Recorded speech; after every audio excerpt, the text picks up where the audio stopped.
Welcome to astrologymission.com। ये video आपको सचेत करता है और सोचने के लिए प्रश्न खड़ा करता है और ये बताने की कोशिश करता है कि जिसका कोई उपाय ना हो उस विषय के ऊपर शोक करना, दुखों को आमंत्रण देना है। ये वीडियो शुरू करने के पहले हम बता दें, जैसे हम कक्षा 1 या नर्सरी की शुरुआत में ए फॉर एप्पल या आम का पढ़ते हैं, का कलम या कबूतर का पढ़ते हैं, या कोई चित्र बना देते हैं और जैसे बोलते हैं ऋषि का या शाह शरीफा का शरीफा बना देते हैं। ये ऐसा क्यों करते हैं? कहते हैं ज्ञान जो जितना समझ सके उतना ही समझाना चाहिए। गूढ़ ज्ञान को सरल एवं सरस बनाने के लिए कथा, रूपक आदि का सहारा लिया जाता है। महत्वपूर्ण सूत्र को सांकेतिक भाषा में इस प्रकार प्रस्तुत किया जाता है कि साधारण बुद्धि वाले व्यक्ति का कौतूहल शांत हो जाए और यदि कोई सांकेतिक भाषा को गहराई से समझने का प्रयास करे तो समझ में आ जाए। तो अब आप समझ गए होंगे कि जो ज्ञान है उसको सरल बनाने के लिए कथा, एक कहानी सुनाई जाती है या एक नाटक, जिसको रूपक कहते हैं, नाटक करके बताया जाता है। तो ये ज्ञान के लिए, समझाने के लिए और अल्प बुद्धि वालों के लिए या कम ज्ञान वालों के लिए होता है। तो ये वीडियो ज्ञानी लोगों के लिए है और अल्प ज्ञानी लोगों के लिए है और ऐसे विषय के ऊपर है जो ये बात सबको समझ में आएगी।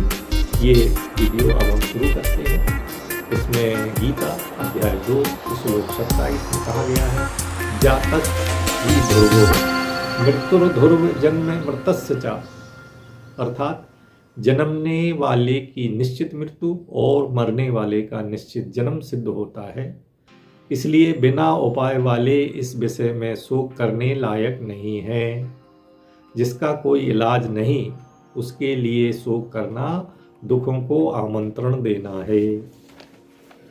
एक ही क्षण में शरीर अचेतन हो जाता है और कहा जाता है कि प्राण पखेरु उड़ गए या प्राण निकल गए। कैसे गए? क्या कोई लेने आया? क्या प्राणों को अपने गंतव्य का मार्ग ज्ञात था जो वो चले गए?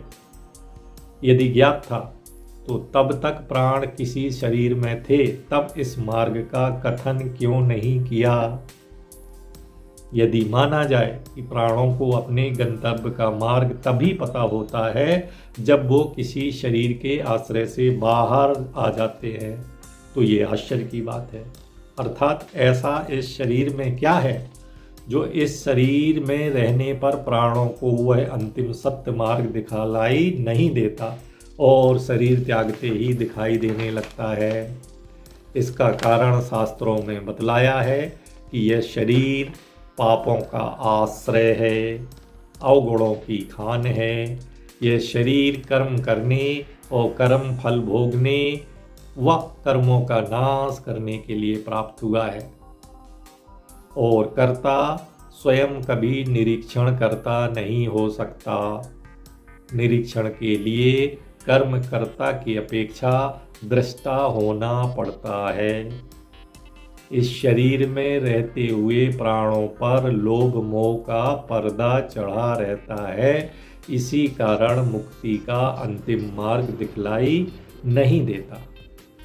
जीव जब इस शरीर से निकलता है तो चाहे वह अब से पूर्व पशु हो, पक्षी हो, मनुष्य हो, नर हो, मादा हो, कुछ भी रहा हो, परंतु मृत्यु उपरांत सभी प्राणी जीव आत्मा प्राण के एक समान विधि से पंच तत्वों में विलीन हो जाते हैं। गरुड़ पुराण में बताया है, जन्म के पूर्व सभी जीव स्वरूपतः एक समान होते हैं और मृत्यु के उपरांत भी एक समान होते हैं।